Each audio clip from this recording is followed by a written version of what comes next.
Hello students, hope you all are doing well. In this video today we will learn a new chapter from our Beehive textbook.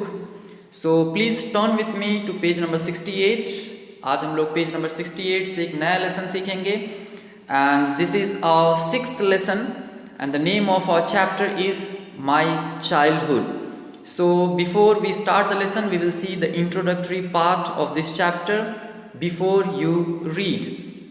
यहाँ पे first point है, can you think of any scientists who have also been statesman.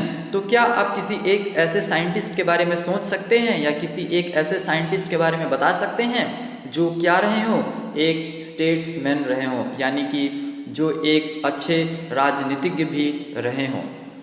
Second point है, APJ Abdul Kalam whose projects in space, defence and nuclear technology guided India into the 21st century became our 11th president in 2002. तो ये जो APJ Abdul कलाम हैं उनका जो projects है, चाहे वो स्पेस में हो, डिफेंस से रिलेटेड हो या न्यूक्लियर टेक्नोलॉजी से रिलेटेड हो, उन्होंने हमारे देश भारत का एक मार्गदर्शन किया। कब? इनटू द 21st सेंचुरी में उन्होंने 21st सेंचुरी के लिए एक मार्गदर्शन किया हमारे इस देश भारत के लिए।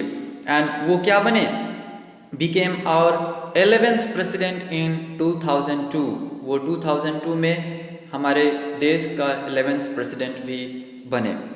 थर्ड पॉइंट है, in his autobiography wings of fire he speaks of his childhood.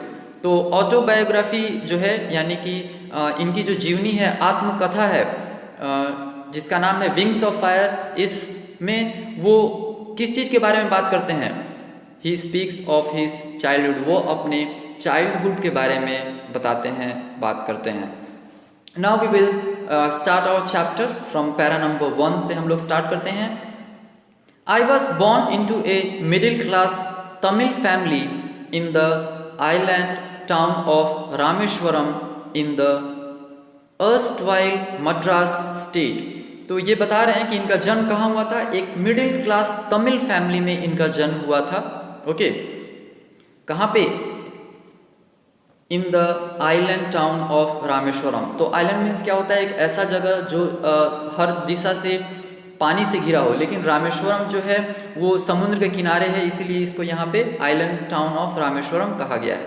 क्योंकि in the erstwhile Madras, erstwhile means क्या होता है? In the past. ओके, पहले मद्रास कहा जाता था, लेकिन अभी उसको हम किस नाम से जानते हैं? चेन्नई के नाम से जानते हैं। My father Jainulabdeen had neither much formal education nor much wealth. मेरे पिताजी जिनका नाम जैनुलाब्दीन है, उनके पास ना ही ज़्यादा फॉर्मल एजुकेशन था और ना ही ज़्यादा वेल्थ, यानी कि ज़्यादा वो पढ़े लिखे भी नहीं थे और उनके पास ज़्यादा धन दौलत भी नहीं था। Despite this disadvantages he possessed great innate wisdom and a true generosity of spirit. उसके बावजूद भी इतने सारे उनके अंदर डिसएडवांटेजेस था, यानी कि वो पढ़े लिखे नहीं थे, उनके पास ज़्यादा धन दौलत नहीं था, लेकिन फिर भी उनके पास क्या था? He possessed great innate wisdom. Innate wisdom means क्या होता है students? You can see the meaning given here, inborn. Okay, meaning यहाँ पे दिया हुआ है इनबॉर्न, ए क्वालिटी और feeling in one's nature. Okay, यानी कि हम कह सकते हैं जन्मजात उनके पास क्या था? विजडम था। ओके, ज्ञान था, बुद्धि था, and a true generosity of spirit, यानी कि उनके अंदर क्या था? उदारता भी था। ओके, वो काफ़ी जेनरस थे। He had an ideal helpmate in my mother Ashiamma, यानी कि उनकी एक अच्छा हेल्पमेट, यानी कि उनका सपोर्ट करने वाला जो थी वो मेरी माँ थी, एशियम्मा, जो हर समय उनका क्या करती थी? एक हेल्पमेट बन करके, उनका सपोर्टर बनकर उनका मदद करती थी। I do not recall the exact number of people she fed every day, but I am quite certain that far more outsiders ate with us than all the members of our own family put together. अब यहाँ पे ये बता रहे हैं आई do not recall, यानी कि मैं एग्जैक्ट नंबर जो है वो नहीं बता सकता हूँ, उसको मैं रिकॉल नहीं कर सकता हूँ कि कितने लोग जो है हमारे घर पे खाते थे। लेकिन फिर ये कह रहे हैं but I am quite certain, लेकिन मैं ये पूरे दावे के साथ कह सकता हूँ कि जितने हमारे फैमिली में लोग रहते थे उससे कहीं ज़्यादा बाहर के लोग आकर के हम लोगों के घर पे खाते थे। Okay, but I am quite certain that far more outsiders यानी घर के बाहर वाले एट विथ अस, हमारे साथ खाते थे, then all the members of our own family, यानी कि जो फैमिली मेंबर्स थे उसको अगर हम एक साथ काउंट करें उससे ज़्यादा जो थे बाहर वाले लोग आकर के भोजन करते थे। Now we will see para number 2। अभी हम पैरा नंबर 2 में देखते हैं क्या है यहाँ पे। I was one of many children, यानी कि मैं बहुत सारे बच्चों में से एक था। A short boy with rather undistinguished looks, यानी कि एक छोटा सा बच्चा with rather undistinguished means unexceptional होता है, यानी कि मेरा जो लुक था थोड़ा अलग था। Born to tall and handsome parents, यानी कि मेरा जन्म किसके घर में हुआ था, एक जो मेरे माता पिता थे वो बहुत ही टॉल थे एंड हैंडसम पेरेंट्स के घर में जो है मेरा जन्म हुआ था। We lived in our ancestral house which was built in the middle of the 19th century. तो ये बता रहे हैं कि ये कहाँ रहते थे। We lived in our ancestral house means होता है पूर्वजों का घर, दादा दादी का घर जो होता है उस घर में ये लोग रहते थे। Which was build in the middle of the 19th century, जो कब बना था, middle of the 19th century. तो 19th सेंचुरी हम कह सकते हैं 1801 से लेकर के 1900 के बीच में ये जो घर है वो बना होगा। It was a fairly large pucca house made of limestone and brick on the mosque street in Rameswaram. अब फर्दर ये बताते हैं कि ये जो था एक फेयरली पक्का हाउस था एंड ये किस चीज़ से बना था, लाइमस्टोन यानी कि चूना पत्थर हम जिसको कहते हैं, एंड ब्रिक। तो उस समय सीमेंट वगैरह नहीं हुआ करता था, चूना पत्थर से घर बनता था। तो ये घर जो कहाँ पे था, ऑन द मॉस्क स्ट्रीट में था, रामेश्वरम में। My austere father used to avoid all inessential comforts and luxuries. तो स्टूडेंट्स ऑस्टियर का मीनिंग होता है सिंपल, स्ट्रिक्ट एंड सिवियर। तो ये बता रहे हैं कि मेरे पिताजी जो थे वो बहुत ही सिंपल, स्ट्रिक्ट एंड सिवियर थे एंड उनकी ये कोशिश रहती थी कि जो भी इन एसेंशियल कंफर्ट्स या लग्जरीज हैं अगर उसकी ज़रूरत नहीं है तो उसे दूर ही रखा जाए, उसको अवॉइड किया जाए। However all necessities were provided for in terms of food, medicine and clothes. लेकिन जो भी एसेंशियल चीज़ होती थी, जो नेसेसिटी होती थी, जिसकी ज़रूरत होती थी, जैसे भोजन, मेडिसिन या क्लोथ्स, वो सभी प्रोवाइड किए जाते थे, यानी कि उसकी कमी नहीं होती थी इन लोगों को।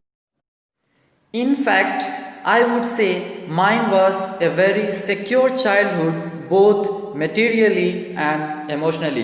तो ये बता रहे हैं कि इनफैक्ट अगर देखा जाए तो हमारा जो चाइल्डहुड था वो काफ़ी सिक्योर था, बोथ मटेरियली एंड इमोशनली, यानी कि हम लोगों को किसी चीज़ की कमी नहीं हुई, चाहे वो पैसा का हो, चाहे किसी चीज़ का हो, या इमोशनली यानी कि प्रेम भाव, स्नेह का, किसी चीज़ का कमी नहीं हुआ।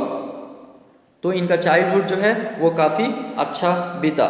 Now we will move towards page number 69। Para number 3 में अभी हम लोग आते हैं, देखते हैं। The Second World War broke out in 1939 when I was 8 years old। तो ये बता रहे हैं कि जब ये 8 साल के थे तो सेकेंड वर्ल्ड वॉर स्टार्ट हो जाता है। ओके, 1939 में स्टार्ट होता है एंड तब वो कितने साल के थे, 8 इयर्स के थे। ओके, तो यानी कि हम अंदाज़ा लगा सकते हैं कि उनका जन्म जो है वो कब हुआ होगा, 1931 में हुआ होगा। ठीक उसके 8 साल के बाद जो है 1939 में सेकेंड वर्ल्ड वॉर जो है वो स्टार्ट हुआ। For reasons I have never been able to understand, a sudden demand for tamarind seeds erupted in the market। मेरे को यही समझ में नहीं आया, या फिर मैं कभी समझ ही नहीं पाया कि क्यों मार्केट में ये जो टैमरिन सीड्स हैं, जो टैमरिन के बीज होते हैं, उसकी डिमांड जो है मार्केट में इतनी ज़्यादा क्यों बढ़ गई। I use to collect the seeds and sell them to a provision shop on mosque street. तो ये क्या करते थे, ये कलेक्ट करते थे टैमरिन सीड्स को और एक किराने के शॉप में, दुकान में क्या करते थे, इसको बेचते थे। वो शॉप कहाँ पे था, मॉस्क स्ट्रीट में था, उसी गली में था। A day's collection would fetch me the princely sum of 1 anna. तो एक दिन का जो कलेक्शन होता था वो कितना इनको पैसे लाते थे, would fetch me the princely you can see the meaning given here, generous amount, okay, here ironic, okay। तो ये बता रहे हैं कि एक दिन का जो कलेक्शन होता था वो कितना हो जाता था, ए सम ऑफ 1 आना। तो आप कह सकते हैं कि 1 आना तो काफ़ी कम होगा, क्योंकि 16 आना इक्वल टू 1 रुपी होता है, लेकिन उस समय 1 आना का काफ़ी ज़्यादा वैल्यू था। तो ये जो पूरे दिन इस बीज को कलेक्ट करके बेचते थे, इससे इनको कितना कलेक्शन होता था, 1 आना होता था। माई ब्रदर इन लॉ, तो ब्रदर इन लॉ यहाँ पे कौन हुआ, हम कह सकते हैं जीजा जी। तो जो मेरे जीजा जी थे Jalaluddin, would tell me stories about the war which I would later attempt to trace in the headlines in Dinamani. तो इनके जो ब्रदर इन लॉ थे जलालुद्दीन, ये बताते थे किस चीज़ के बारे में, स्टोरीज अबाउट द वॉर के बारे में जो कहानियाँ होते थे वो बताते थे, उसके इंसिडेंट के बारे में बताते थे। एंड वही चीज़ बाद में ये ट्रेस करते थे, उस चीज़ को पढ़ते थे हेडलाइंस में, जो दीनामणि जो न्यूज़पेपर होता था उसमें इस चीज़ को वो ट्रेस कर पाते थे, देख पाते थे। Our area being isolated was completely unaffected by the war.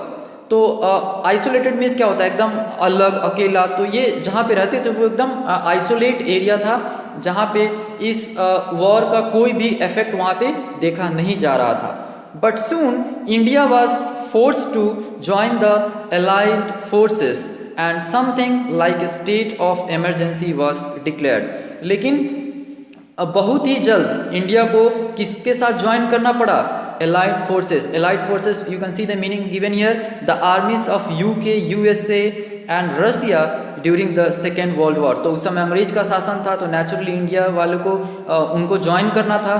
तो इंडिया वाले जो है वो एलाइड फोर्सेस के साथ ज्वाइन हो गए।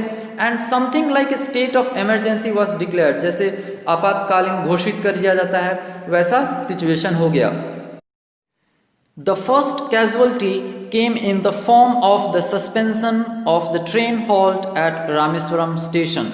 तो सबसे पहला जो नुकसान है वो देखा गया किस रूप में, जो ट्रेन था वो रामेश्वरम स्टेशन पे रुकता था, उसका सस्पेंशन हो गया, यानी कि वहाँ पे वो नहीं रुकती थी। ट्रेन जो हॉल्ट होता था रामेश्वरम स्टेशन पे वो नहीं रुकती थी। नेक्स्ट है the newspaper now had to be bundled and thrown out from the moving train on the Rameswaram road between Rameswaram and Dhanushkodi. अब हमने देखा कि ट्रेन का सस्पेंशन जो है रोक दिया गया था, तो उस ट्रेन से जो न्यूज़पेपर आते थे अब उसको बंडल बना करके मूविंग ट्रेन से, चलते हुए ट्रेन से कहाँ फेंकना पड़ता था, रामेश्वरम रोड पे फेंकना पड़ता था, जो कहाँ था, रामेश्वरम एंड धनुषकोडी के बीच में था। That forced my cousin Samsuddin, who distributed newspaper in Rameswaram, to look for a helping hand to catch the bundles, and as if naturally I filled the slot। अब इनका जो कज़िन था शमसुद्दीन, यानी कि कज़िन यानी जो चचेरा भाई, तो वो जो है रामेश्वरम में क्या करते थे, न्यूज़पेपर जो है वो डिस्ट्रीब्यूट करते थे। तो इनको क्या चाहिए था, एक हेल्पिंग हैंड चाहिए था, कोई हेल्प करने वाला चाहिए था, ताकि जब न्यूज़पेपर के बंडल फेंके जाते हैं तो उसको जल्दी से क्या कर सके, कैच कर सके, उसको पकड़ सके। तो इनको कोई ना कोई हेल्प करने वाला चाहिए था।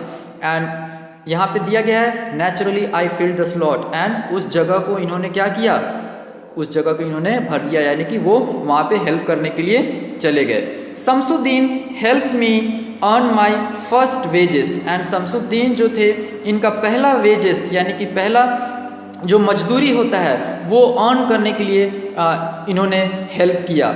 हाफ ए सेंचुरी लेटर यानी कि हाफ ए सेंचुरी यानी कि 50 ईयर्स के बाद यानी कि 50 साल के बाद जब ये आत्मकथा जो विंग्स ऑन फायर लिखी गई है उस समय की बात कर रहे हैं। Half a century later I can still feel the surge of pride in earning my own money for the first time. तो यहाँ पे वो बता रहे हैं कि हाफ सेंचुरी के बाद भी उनके अंदर एक फीलिंग ऑफ जॉय या एक फीलिंग ऑफ सेटिस्फेक्शन आ रही है कि कैसे उन्होंने अपना पहला पैसा जो है फर्स्ट टाइम अर्न किया। तो स्टूडेंट्स आज के इस वीडियो में हम लोग यहीं पे स्टॉप करेंगे till para number 3, and in the next video we will see the further part of this chapter. So आज के इस वीडियो में इतना ही. That's all for today. Have a nice day. Thank you.